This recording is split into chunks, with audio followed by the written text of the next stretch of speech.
Do you want to take charge of your personal growth, development, as well as your emotional well-being? Do you find yourself feeling and asking yourself, I feel like I'm destined for more.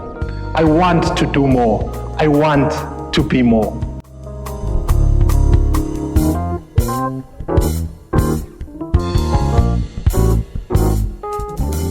Welcome, my name is Mzwandile Magagula, and I'm super honored and excited that you take time to join a community of leaders. Thank you so much for touring our website. We have amazing content which we believe will add value to your leadership development. We have our podcast, Take Your Lead podcast, which we upload new episodes weekly and bi-monthly.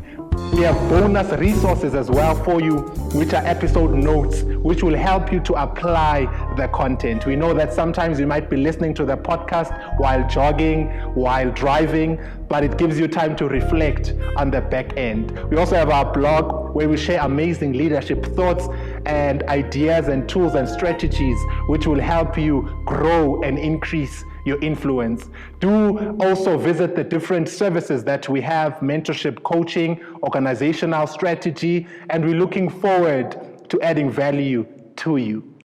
Rambam says the recognition that everything is dependent on your thoughts is the key to emotional health. Physical health depends a great deal on one's emotional well-being. Your emotional well-being is very important. It's important for you to be aware of your emotions, aware of emotional triggers. What are some of the things that make you sad? What are some of the things that make you happy? What are some of the things that make you feel inferior? And once you begin to define and identify these things, it makes it a bit easier for you to unleash your potential.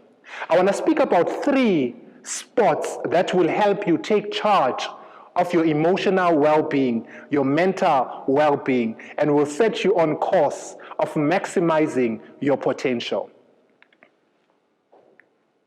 I remember when I was getting my license and I was taught of the blind spot.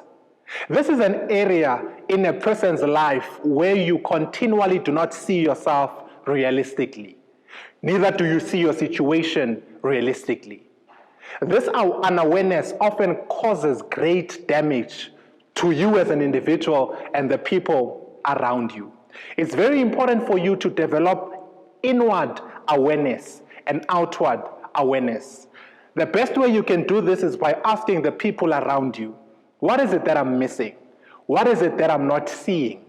Because most of the time, the way we see things informs how we do things. And sometimes you might find yourself doing something meaning well, but the action doesn't seem like the intention, simply because of the blind spot. What I would encourage you to do is to find people who believe in you, people who love you, people who can be honest and frank with you, and ask them, what is it that I'm missing? What is it that I'm not seeing? The second spot would be the sweet spot. In golf, we've got the sweet spot on the face of the club where the ball connects with the club. If it connects on the sweet spot, everything is great. The flight, the sound, the direction of the ball is amazing. You don't have to worry about the ball going into the bush, possibly into the water, or not even going anywhere and dusting the ball. And in order for you to find your sweet spot, this is your area of strength. This is where you understand that I am strong in this particular area, I'm confident in this particular area, and I intentionally invest my resources to grow in this area. Contrary to popular belief, where they say work on your weaknesses until you become strong, I beg to differ a bit. I would encourage you to work on your strengths. Simply because, let's say on a rating of 1 to 10, 10 being the strongest, your strength being an 8 on a particular area of choice, your weakness being a 2. No matter how hard you might work on your area of weakness, let's say you grow by a margin of 2. It means you will move from 2 to 4, which is still a bit below average. But take an area of strength, which is an 8, and you begin to move and grow with the margin of 2.